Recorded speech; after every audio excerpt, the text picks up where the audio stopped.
Morning बच्चों। Good morning ma'am. आज हम कविता हाथी की पढ़ेंगे। Yes ma'am. मैं आगे आगे बोलूंगी या पीछे पीछे बोलना। Yes ma'am.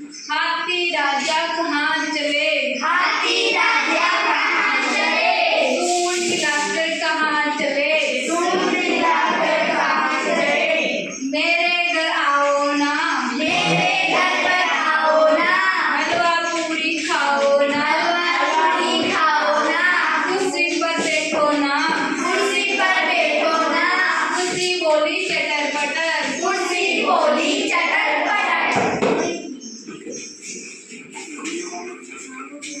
पहले मैं बोलूंगी, ये बोलेगी और आप तो बोलोगे। क्या?